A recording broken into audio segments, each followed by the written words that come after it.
Olympic Stadium, Berlin.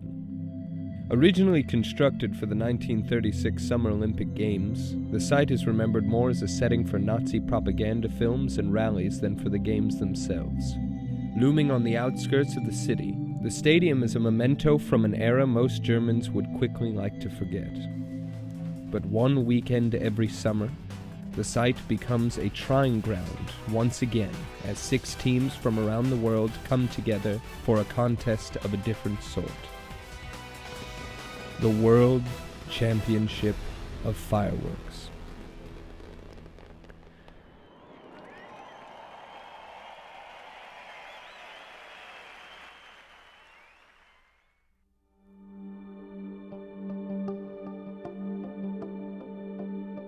In its 5th year running, Pyronale, the World Championship of Fireworks, has become one of the biggest outdoor fireworks exhibitions in Europe, attracting over 60,000 spectators annually.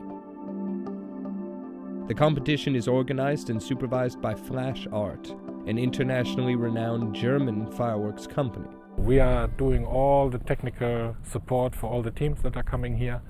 We are taking care that all the rules are followed. We do all the permissions and all the paperwork, all the import of the fireworks material, and if they cannot import it, we give replacement from our warehouse. So that's mainly our job here at the Pyronale.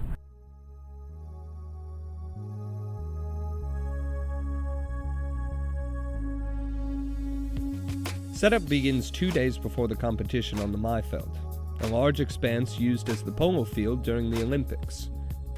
After consulting diagrams of the setup, teams construct wooden brackets to hold their mortar tubes in place. Each team sets up 3 rows, placing their largest mortars in the back, farthest away from the audience, and their smaller mortars and ground effects in the front.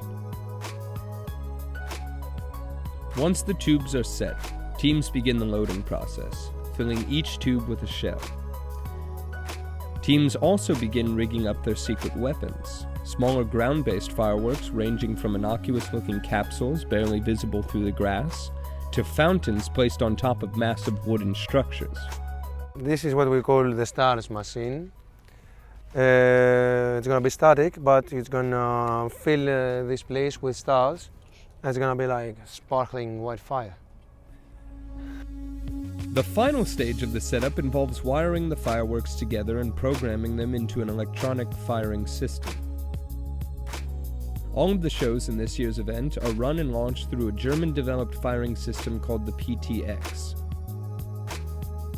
The PTX calculates the exact launching time of each firework for the show, taking into account varying ignition and aerial times, and assigns each firework to a certain numbered fuse. The fireworks in the field are then wired to their corresponding fuse boxes, and each row is wired into a radio-controlled firing device.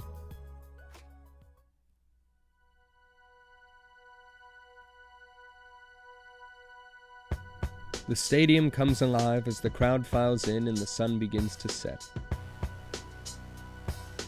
Above the grandstands, the show operators and technicians run their final checks, while down below people are entertained by fire dancers and local bands. Finally, as the field descends into darkness, the show is ready to begin.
At the end of the second night, the winners are announced as determined by the panel of judges. This year, the gold medal goes to Team Bugano from Switzerland, with the Slovakians taking second and the Greeks third. Team Hanwha from South Korea is also awarded the audience prize, determined by text message voting. As the audience files out through the settling fog, a faint smell of sulfur in the air is all that remains of the evening's events. They have witnessed a unique and ephemeral art form performed at the highest level. Nothing can recreate the bombardment of the senses experienced at a fireworks show firsthand, and the images burned in the audience's minds are perhaps the only accurate depiction of what has transpired. In a setting rife with ghosts of an era not easily forgotten, the festival is a celebration of art, entertainment, and the coming together of nations.